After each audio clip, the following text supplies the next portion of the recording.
Hello and welcome to the VGU TV Weekend News Podcast, the utter shambles of basically the podcast that I host. I'm your host, Alan Muir, and joining me is Graydon Webb. Hi, I'm ready for a special early episode where I'm still kind of sleepy. Yeah, we are recording this at about nearly 9 to 10 hours earlier than we normally would. And a day early. Oh yeah, I forgot about that. So this is gonna go up most likely on Saturday. So woohoo! We get early episode. So before we get to the news, let's go through the upcoming releases for the week of July 24th, 2020.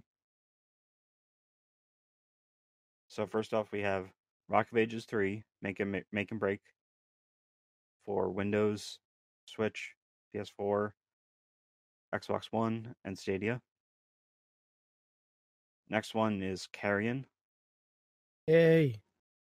I don't know how I feel about that game.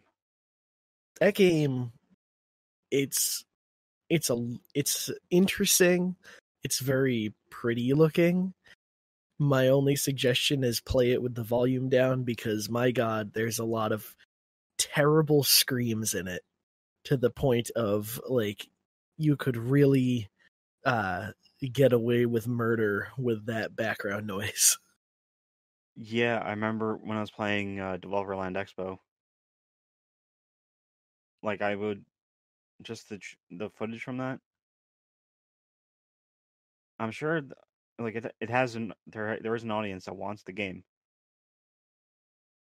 I did, but I don't want the game because it's giving me horror flashbacks to when I first saw the thing. Yeah, it's very much like that kind of thing. So what's weird about it is that it's actually like a Metroidvania type puzzle game, and I wasn't expecting that when I played the demo. Like, it just you find yourself growing and then going back to other puzzles that you couldn't do before. So it's not all just this murder simulator, but between the puzzles, there's a lot of just straight up gory horror. It's a weird little combination that you don't expect. Hopefully, it gets good reviews. Yeah. So that'll be out for Windows, Switch, and Xbox One. Next up is Crysis Remastered for the Switch. I mean, I don't know if that game. I hope that game looks good on Switch. Is that the one that got delayed? I'm not sure. I think it was. Actually, no. I think it was the one that got pushed back, but very briefly pushed back. But now it's only on Switch. Yeah. That's weird. I didn't see that coming. Yeah, they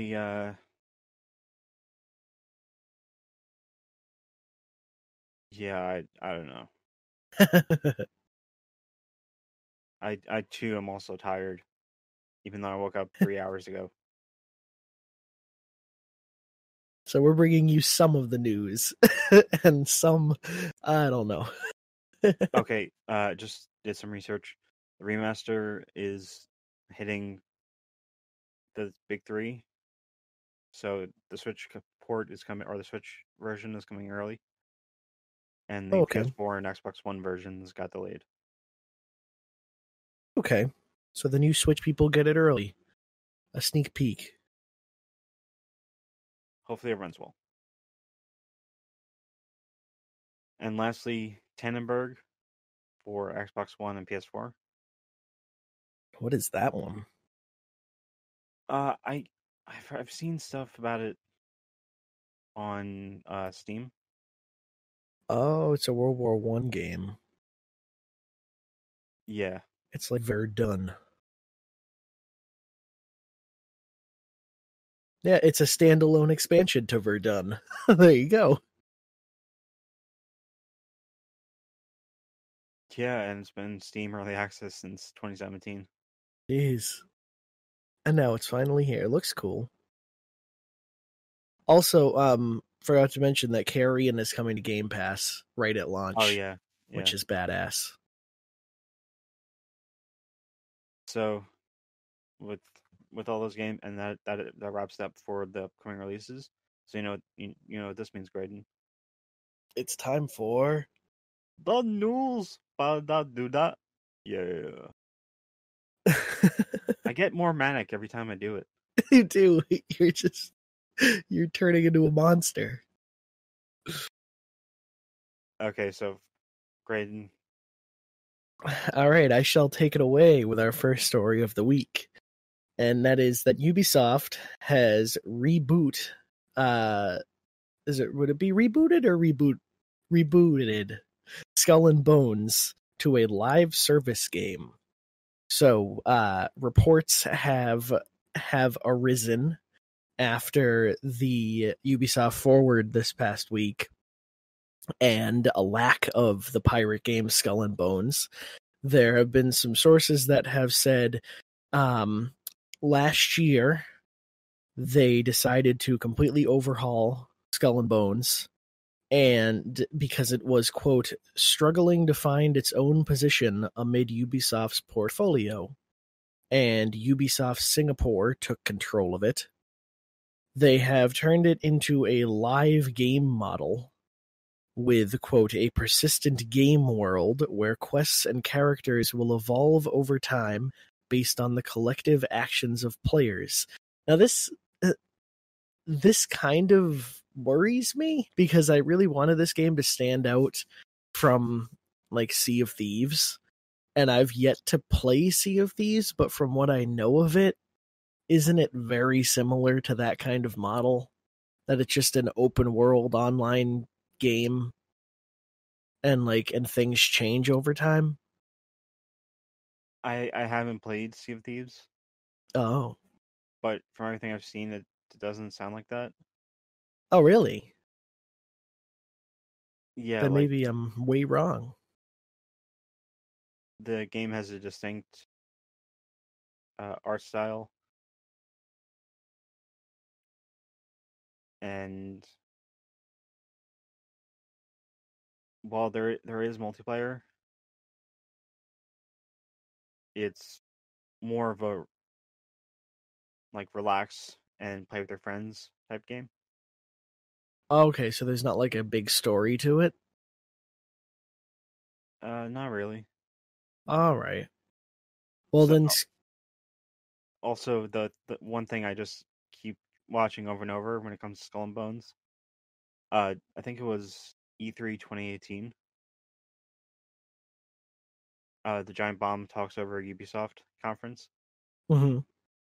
And Dan Reichert just said, there was a whole thing where it was so pirates just stole stuff, and everyone it was just lost it because how could he not know this? and Vinny was just like, I just wish you were in the crowd and you just ask that question or ask these questions. He has no clue what pirates do. Yeah, and when this news broke in the Giant Bomb group, someone brought up the same thing, they made the reference.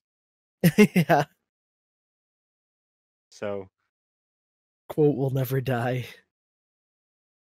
Some more Ubisoft news. Yeah. So then, probably the largest Ubisoft news, the earth-shattering news, is as we know, quite a few people and the higher-ups have been ousted, if you will, from Ubisoft, including Sergei Hascote, Cecile Cornet, and the head of Ubisoft Canada, Yanis Malat. Sure, all French names. And Montreal. Yes. And now, Christophe Derennes has taken over the duties of Ubisoft Montreal. That's a boss man. Yes. And what was exciting to me was I didn't look this up, and it may be wrong, but the manager of every other studio in Canada is named Christine, and I'm guessing that's a girl. I would like to fact check that, but if that is actually a girl running the shots at Ubisoft, that's pretty rad. But yeah, so it seems that we've got a new director there. Ubisoft Montreal is a big portion of Ubisoft, right? That's one of the more major ones. Yeah. And so that's pretty good that there's some shifts going on. The CEO and co-founder Yves Guillemot, who we love. It is a woman.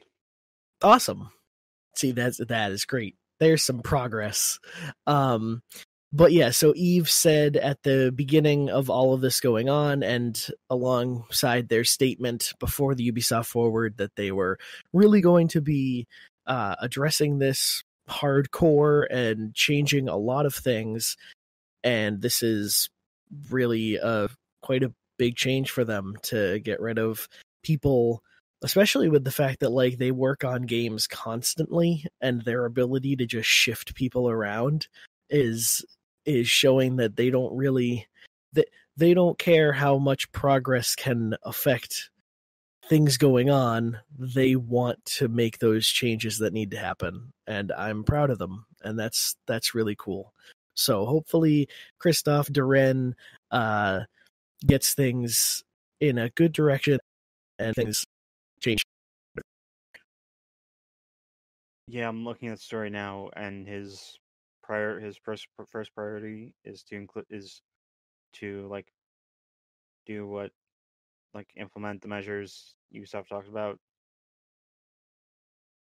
including anti-harassment training and more focus on diversity in hiring. Awesome. So hopefully less white men with beards. Yeah, because we suck.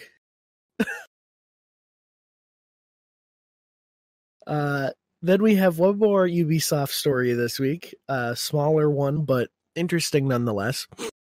So Watchdogs is a series known for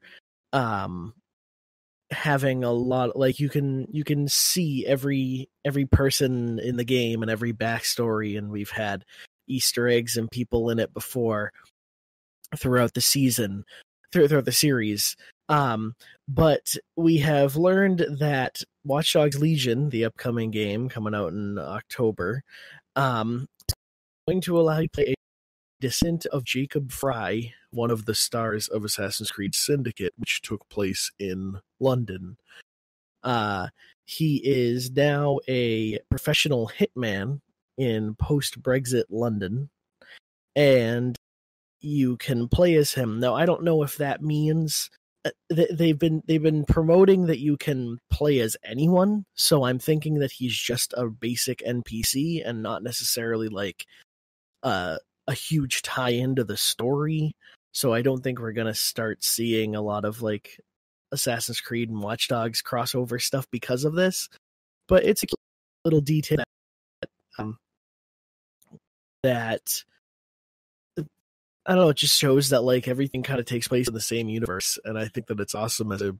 As a massive fan of both series, this is really cool to me. And I honestly was getting at the reveal a lot of vibes of Syndicate from the hand combat. It's like they were bringing back that kind of melee fighting style, and so I wouldn't be surprised if he kind of takes that from Jacob, which was my play style of choice in Syndicate.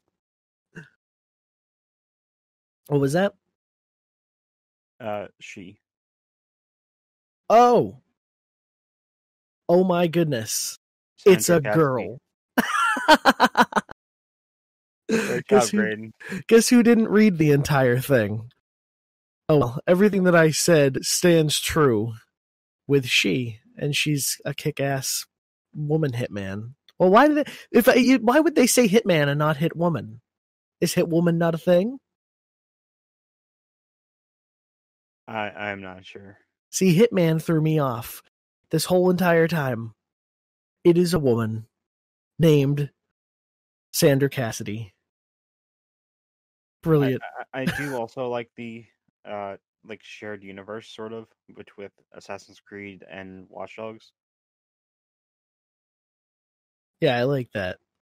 Like I remember Josh Mobley when Watchdogs 1 came out, that Abstergo, like their air, like that place was like the building was in Watchdogs 1.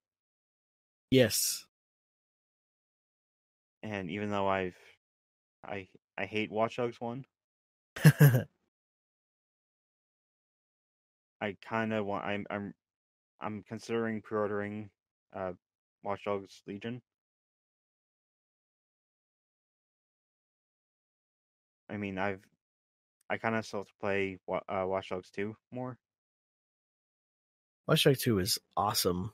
Like we were talking about in the reveal, like they feel like completely different games, but they both are so unique, I feel. And so you should definitely play 2. I don't know if it'll have any kind of tie-in. In a way it kind of does. Like already it does to the story, but I think that everyone should just play 2 just because it's great. Yeah, like it's up there with it's up there. It reminded me how Ubisoft sort of like it's they have a similar thing with Nintendo where like their original IPs sort of have to like it has to get to a certain step before they get they get everything right. Yeah. Where like with Nintendo it was the third game they'd get everything right. Like with Ubisoft, Watch Dogs 1 was ill received. The Division 1, ill received. Assassin's Creed 1, divisive. But then the sequels to those games got a lot of praise, and for good reason. They learn from their mistakes, which is why I love them so much. That and they actually when it comes with Assassin's Creed 1 from 1 to 2, they did an actual they skipped a year in between. Truth. And they've started doing that more, which is showing in their work that it's worth it to take time on something. Looking at you, Activision.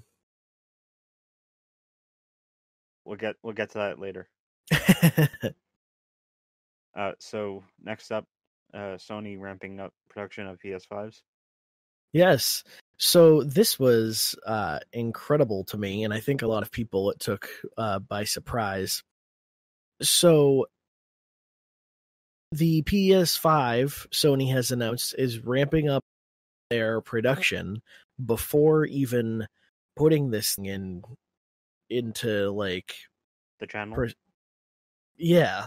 Before we even know that we really totally want it, they're telling us that they're going to make between 9 and 10 million units by the end of this year. And back in March, they said that they were expecting to make about 6 million of them. To be fair, this is in production. This doesn't mean actually sales. It's just like stuff they have in the warehouse. Make sure that they have enough to meet demand. Yes. And I kind of get that because when PS4 came out, you couldn't find that thing anywhere in the beginning. That was selling out like crazy. And when you sell out your console, it looks good, but you want to get consoles in the hands of as many people as possible. My personal issue is I never really trust a launch console just because they tend to not be the best. And even just like the second wave of consoles can deliver on fixing things. And I think my PS4 was like a second wave, and it still works, whereas a lot of launch ones that I know were like failed on people. So I don't know if I would want to have one of these 10 million that's being made, but it depending on how well they sell, they have a comparison here that Sony shifted 4.2 million PS4 consoles between its November launch and the end of the year back in 2013. It took until August 2014, 9 months after its initial launch, until PS4 hit its 10 million sales milestone. So, by comparison, they took almost a year to get there. And they're thinking right off the bat, we can get rid of 10. So, or at least we should have 10 to get rid of. So here's hoping that that goes well for them. In terms of PS5 news, I know that today Jeff Keighley is showing off the DualSense, and so in like 25 minutes. Yeah, so hopefully we'll get some awesome stuff. I'm super excited for that. That controller really makes me excited for the system, mainly because of the whole trigger thing and how like I forget what they're calling them. Are they calling them haptic triggers? That they like you can hold them down at different levels and they'll do different things. Like I'm so excited to see that with like bow and arrows or driving and guns. Like it's gonna be neat.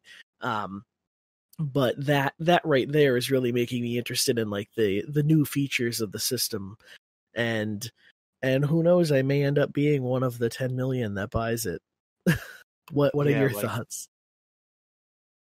When the console, or when this current console generation began, I had day one Xbox. I had a day one Xbox One and a day one PS4. Oh wow! The Xbox One kind of got a little bad. And by say a little, I mean a lot went wrong. Like I would try every time, like certain apps would crash, like the system. Oh. So like I would try to go to sleep and watch The Hobbit, which is a dated reference already. Yeah, it's just a thing that you do. And like I would try to put it, like watch on Amazon or the Amazon app, and it would just like fade to black. Like right off the bat, or over time that goes? Right off the bat. Oh wow! And it wasn't something that was spread, like the whole console would crap out. It was mainly that app. That's so weird. You had a janky Xbox. Yeah, and I mean, I went through about 5 or 6 360s. Wow. You got red ringed?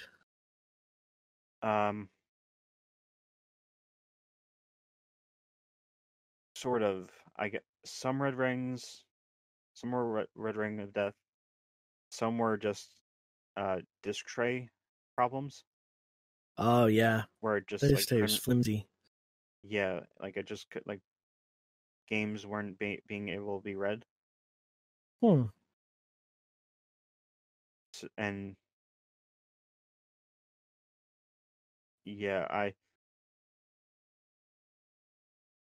got an Xbox 360 for Christmas 2006. From there to about the launch of Halo Reach, or I went through like 4 or 5 Xboxes. Wow. And my current 360, which I've had since Halo Reach launched. Like it was part of the Halo Reach bundle. Yeah. That thing has not failed me. Huh. It survived Hurricane Sandy. She really did it. Yeah. So make systems like that, PlayStation. no, make systems like the original Xbox. Did that thing survive you? That thing survived being in a very deep puddle. Oh, wow. Built like a box. A brick box. Just a big old brick box. So, in other news, Red Dead Online has gone to the clowns. I was so happy to write that line. I wish I had a little horn to honk. Yeah, so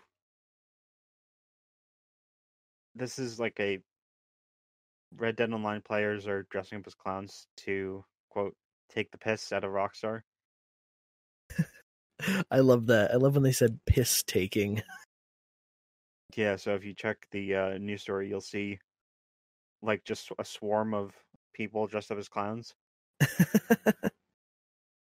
Like there was a full lobby of clowns in Red Dead Online, and they're doing this because they haven't like ever since the Moonshiners update. They haven't like, and this was back in December. There's been no updates since December, and they're doing this as a form of protest. I mean, you gotta be okay with some of it because of COVID, but they should have had something up their sleeve. Yeah, this actually reminds me of what was that show that on Apple Plus? What, the video game one? Yeah, Mythic Quest. Yeah. There was an episode where players in the game were like they were racists, Oh, great. and they ended up putting them on their own server. So like they wouldn't be able to, like they would do all these kinds of things to each other. Oh my god. So they were basically tricked into it. It's a really good episode. Check out Mythic Quest on Apple TV. I want to watch that show. People keep saying it's great. Yeah, Dark Quiet Death is one of the best episodes. Huh. And it's not. It's one of those. It's actually a standalone episode that has nothing to do with. Well, it sort of has something to do with the show, but there's really no. It's like it's one of those things that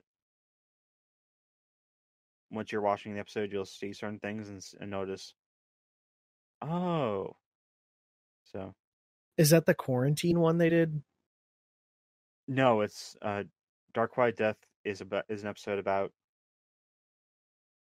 It has Jake Johnson and Kristen Milotti, and they form a game studio about a game and like based on the hit selling game they made called Dark Quiet Death. Oh, okay. So,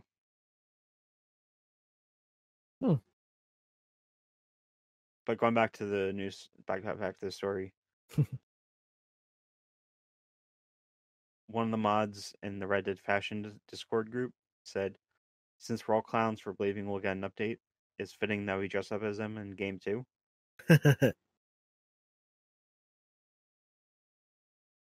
So,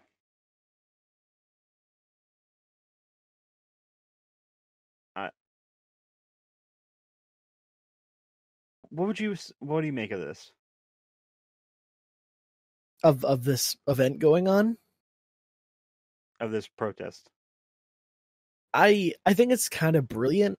I read something else in there that they did like a fashion show or something, and like I love that that this community is getting together. Like it's a big shift from GTA Online, which was just a hellscape full of people killing each other and hating each other. Like I could never get into that game. Oh man, I'm just reminded. Like, yeah, it seems more like where GTA Online was full of hackers, um, dickheads. Yeah, it was awful. Yeah, it was just a big hellscape. And I know I already mentioned Giant Bomb, but they had a premium thing called Giant Bomb Prime Crew, I think, where they were doing like missions in GTA Online, Yeah. and the whole time, like the entire I was watching the best of Giant Bomb video on it, and it was a nightmare Yep. every time. Like they were shifting between different like between Vinny, Alex, Abby, and Dan, and my God, how I remember playing the game, playing GTA Online on PS4 back like in 2014, 2015. How did it get this worse? It's awful. I've like starting it from when I would play GTA Online in like the beginning. You like have to be in passive mode because people would just come along and pick you off. But then if you're in passive mode, you can't really do anything substantial. And it just was like this limbo where you weren't going to get anything done unless you subjected yourself to murder constantly. And but like on the flip side of it, it seems like Red Dead is just this nice community of cowboys living in the woods and everyone getting along, which is crazy because like I didn't play much of Red Dead Online because there was nothing in the beginning. It was just empty. And maybe now it's gotten better with some updates, or maybe this is just like a group of people that all play with each other or something. But I don't know. I love this idea. I love them coming together to kind of be like, hey, screw you, we love your game, and you're not giving us anything back. So good on them. I liked their ideas they had, like a train ride and a hammer fight on top of a carriage. Like they've made their own update. And it's brilliant. I love it. Eh, I mean, I just can't get into or not GTA, Red Dead Online Yeah. because that game is just it feels more like a game that would last you an entire console generation,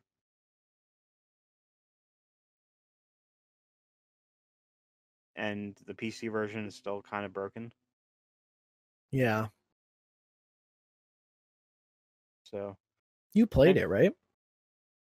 I played both I played the Xbox One, PS4, and PC versions. Okay. You played like the story to the end on all of them? Oh no, no, Oh. it's just there's just so much that has to be done. It just gives me a panic attack. Okay. That's understandable. That's why I don't attempt The Witcher 3.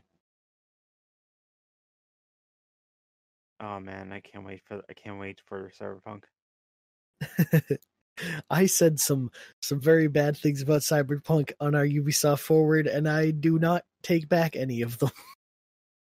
Oh yeah, yeah. I never got around to telling Connor to check that. Oh no. Okay, so from cowboys to superheroes, Marvel's Avengers will be hosting 3 beta weekends next month in August, Hell yeah. and the week it'll be this the first beta weekend will be Friday, August 7th, and that weekend then a week, and if I'm not mistaken, it's that one is for PC PS4 only, and the next week will be PC and Xbox One, and open to everyone on PS4. And then the next week it'll be open for everyone.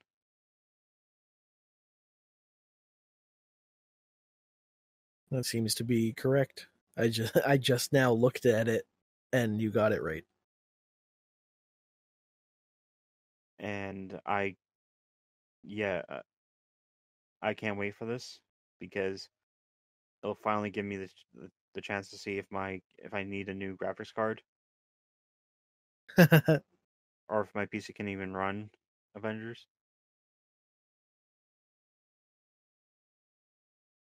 But then we're gonna play it on PlayStation, right? Yeah, you just gotta remember to register. To pre-order it. No, to pre-order it and to register once you pre-order it. Oh, you have to like register separately? Yeah, you have to sign up for a membership on Square's website. Oh, So, will do. and I decided to pre-order it on Xbox One as well. Mainly because I just want this game to succeed. I hope it does.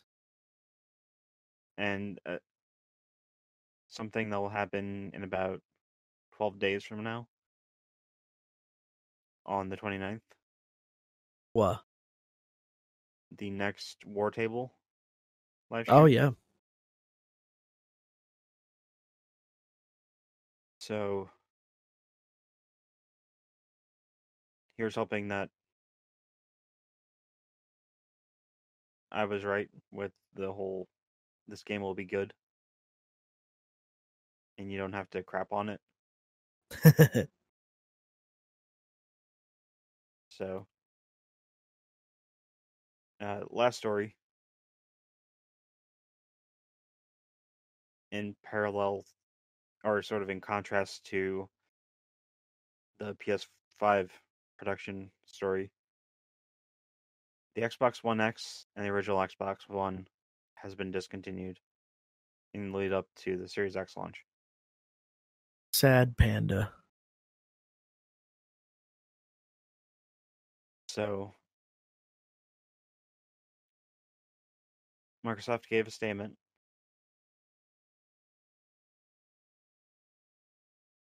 As we ramp up into the future with the Xbox Series X, we're taking the natural step of stopping production on Xbox One and Xbox One S Digital Edition.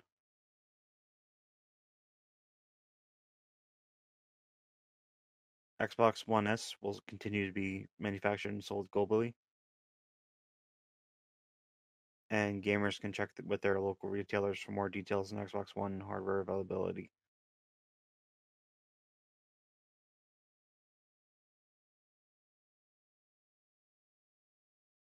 I don't know how I feel about this. How so? So,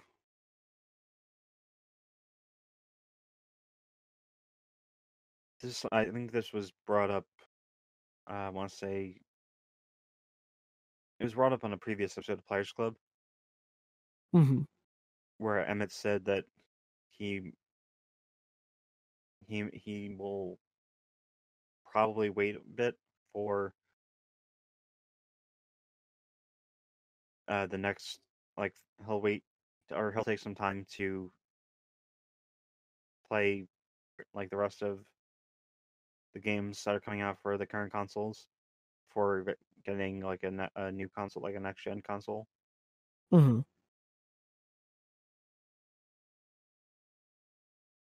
And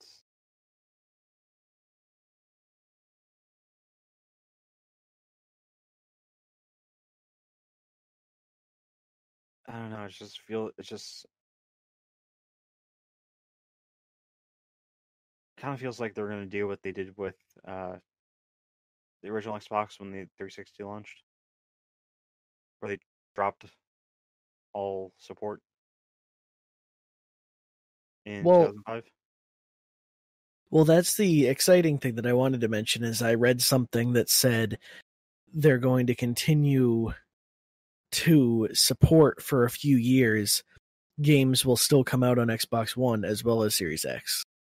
So that's really cool to me because it means like you can kind of hold off for a bit and still have smart delivery going on, so you know that you're kind of not necessarily accruing a backlog for your Series X someday, but you can replay the games later on a new system when you finally have it.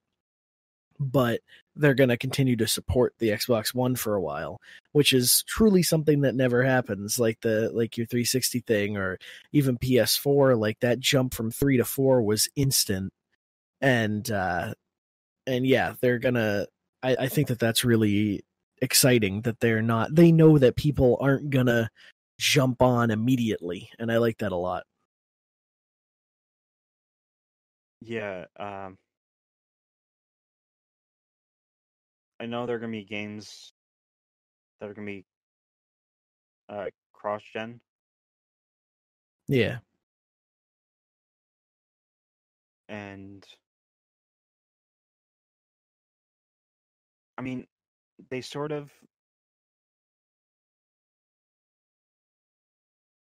while they didn't do a similar thing with Xbox 360 when the Xbox One launched, they at least kept servers up Mm-hmm. and kept the market up, like the in-game game market.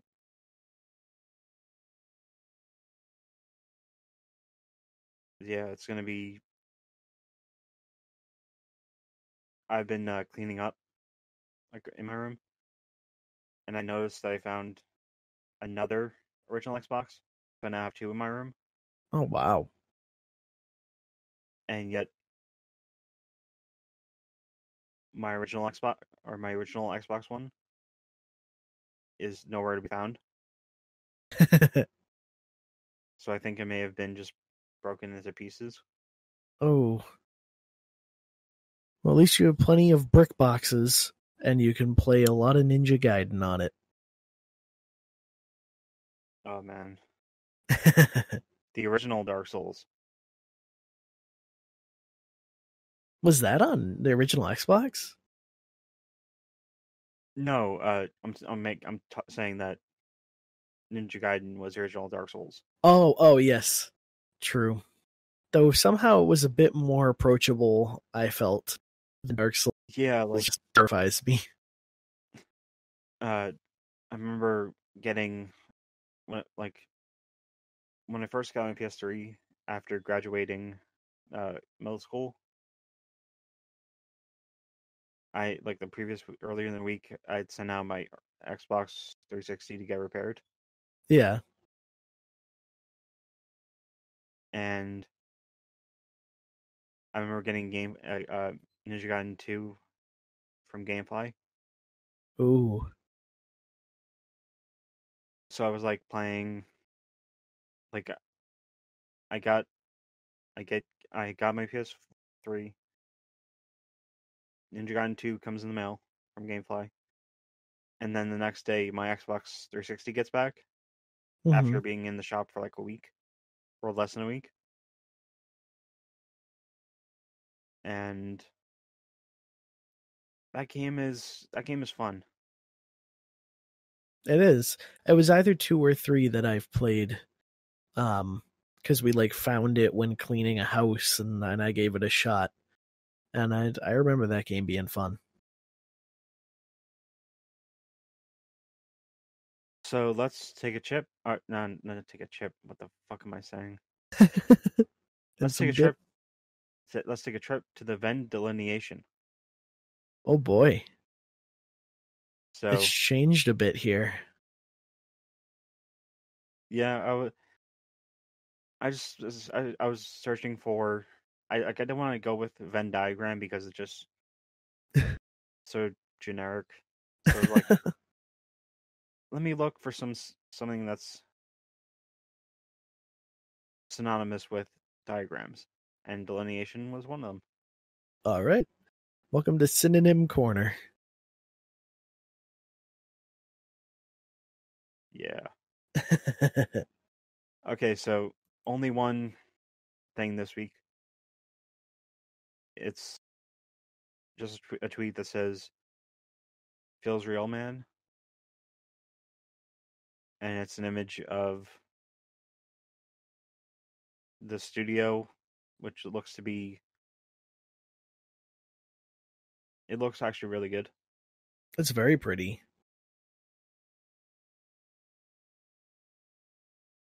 Like I like the way they have the like curved uh the curved monitors sort of, or the Yeah. curved displays, and every single one of them has a V somewhere.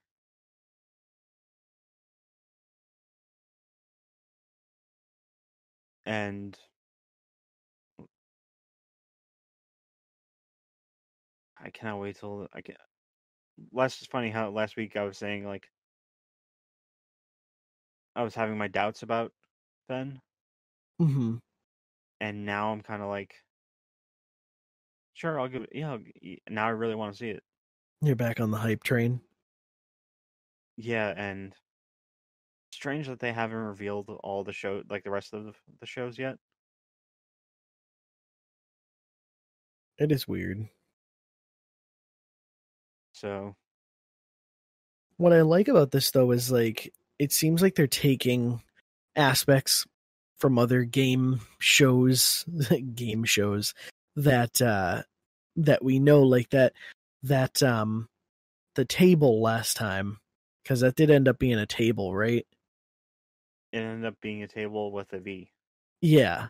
And that reminded me of like, let me just double check what I want to see what it looked like, because it reminded me of something. Oh wow, they put up like more screenshots. Ooh. But like this kind of reminds me of like the is it Game Scoop? Kind of has like a couch setting, and they like a sectional type thing.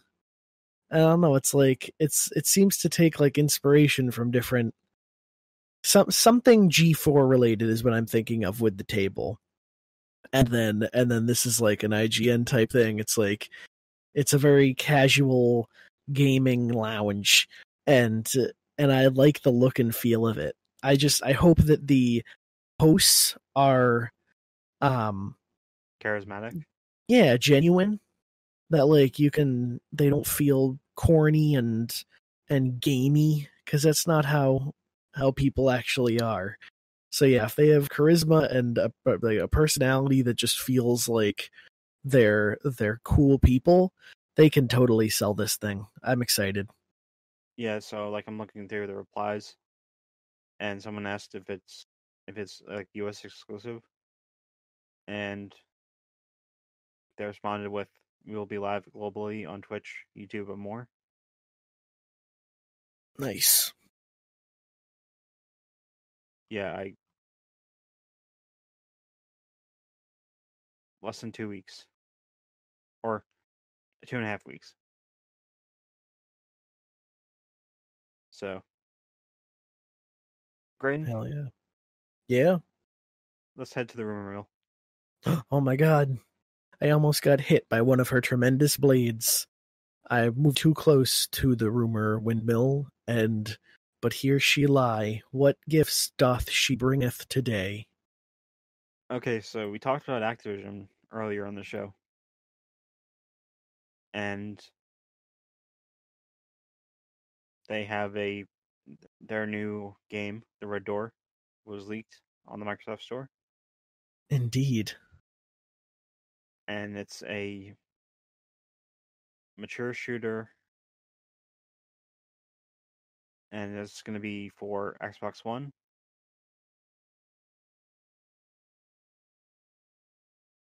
And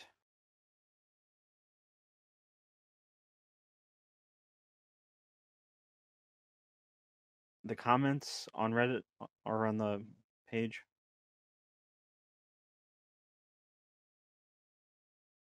Is it just the first comment is it's wild that we are mid-July and they still haven't announced the new Call of Duty.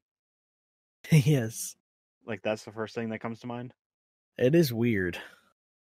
It's usually around like May, I think, that they do stuff.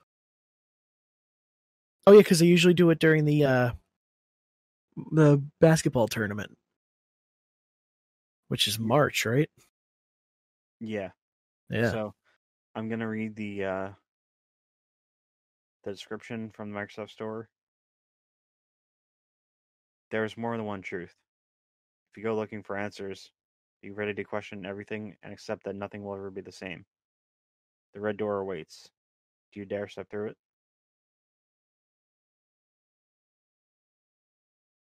And the thumbnail that they have for it looks very interesting.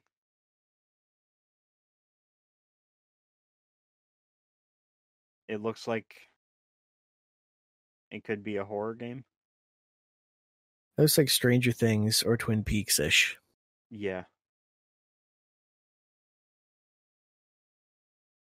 What's gotten to me with this whole thing, like as soon as you mentioned it, I got really excited because, like I said, there's no real Activision new IPs that ever really happen, and I think that would be really awesome, especially if it was like a horror game. That would be something new and exciting. But as soon as it happened and you Google Red Door, all you get is stuff about Call of Duty, and then I started thinking, and like we think it's a Cold War type thing, and Red is like Russia, and it all kind of makes a lot of sense if they did that kind of thing. And then furthermore, I was looking around, and things are saying that it kind of matches up with a leak that was on PlayStation at some point, and it's content ID tag said about COD 20, and so like people are thinking that it really has to do with a lot of, like, it's definitely Call of Duty. Of course, this is the windmill, and we don't ever know, but hopefully news about it comes out soon, because either way I'm excited. I was excited for a new Black Ops. I'm excited for a brand new game. But I think it's strange that people immediately jumped on it and was like, "Oh, well, this is Call of Duty," because nothing right off the bat made me think that at all. Yeah, this could be a Star Wars Blue Harvest type thing where it has a code name or it has a false name, but it turns out to be the big giant franchise, Yeah. or it could just honestly be a original IP, which the last original IP they had that wasn't based on anything and that they internally developed was Singularity in 2010. Oh, true. Forgot about that game. It's so good. Yeah. Nolan North, his character only lasts like 30 minutes.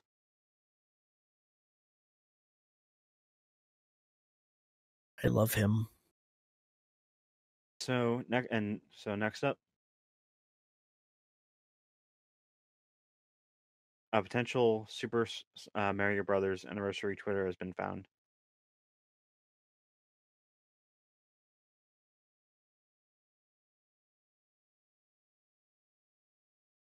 And a trick was recently discovered that allowed people to check the legitimacy of an email domain by making a simple password request.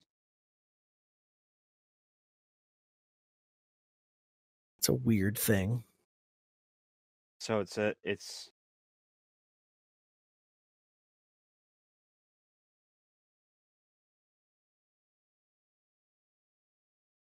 says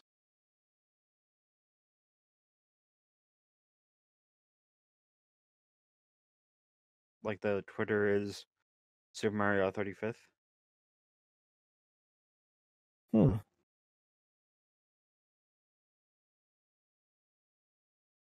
And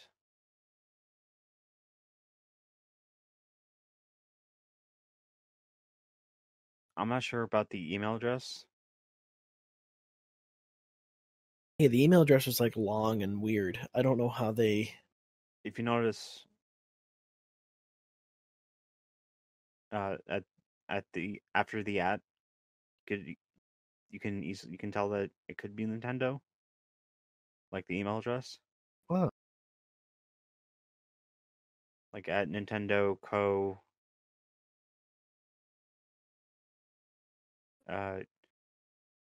JP. Interesting. So So, what do we think this is? I saw some people thinking it could be Sunshine or Galaxy remastered. I well, would you wonder if remember it's. What? well remember there was that report a while back about the like 64 3D world, Sunshine Galaxy being like the next Super Mario All Stars. Oh, that would like have them all in one collection? Yeah, Huh. That would be very nice, considering there's no way to play like old Mario on a Switch, right? Because there's no virtual console. correct. So if they made some kind of uh, way to do all of that, that would be fantastic. And this would be a great time for it. Yeah, everyone could always use some Mario in their life. Indeed. Unless it's in Lego form and it costs $60 for a 200-piece Lego set. Yeah, yeah. Or that NES set that they announced that's over $200. Okay, so the next one, our last story in the rumor mill, is the Mass Effect trilogy possibly getting announced at the Xbox Game Showcase next week. Yay. Finally. And the post, which is from 4chan, so take that with a grain of salt. Uh, The original post reads, "The Mass Effect trilogy will receive a remake. It will launch on November 7th for PC, Xbox One, and Xbox Series X, and it'll be a temporary Microsoft exclusive. And that will be the remake will be announced on July 23rd at the Xbox Games Showcase."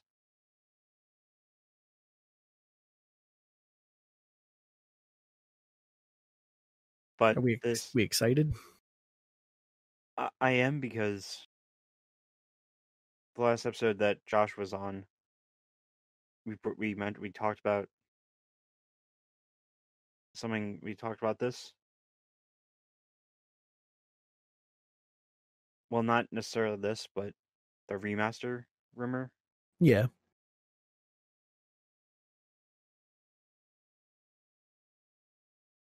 And the first comment kind of breaks it down into what kind of kills the rumor,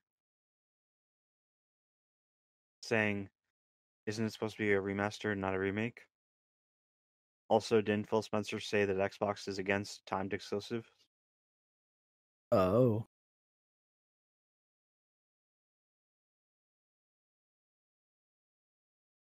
So things don't add up. Yeah, so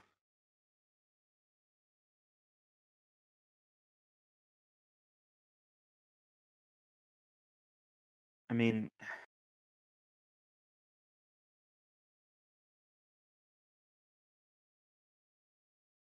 I hope that, I mean, everyone, if you ask someone what classic or what last gen game would you want to see remastered, a lot of them would say Mass Effect trilogy. Yeah.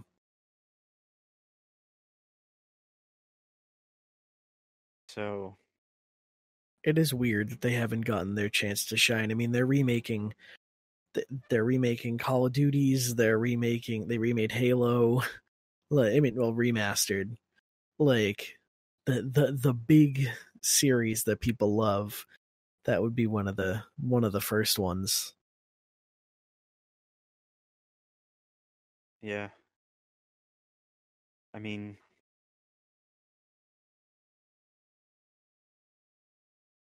this could be just there's a small possibility that this could be true, and that whoever posted this screwed something or messed something up in terms of like the way they posted it.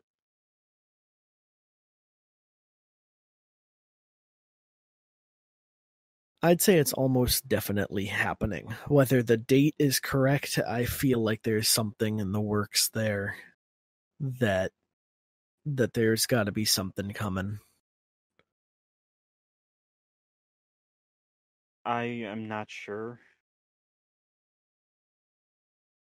But then again, whenever I say with my gut, it's not going to happen. It ends up happening. Yeah, so say that you promise it's definitely not happening, and then we'll all be like, yes. We are going to get. I have a feeling that we're going to get a KOTOR remaster more than we're going to get this Mass Effect Trilogy remaster. So, Wow. Not going to happen. There's a big thing to say. Yeah.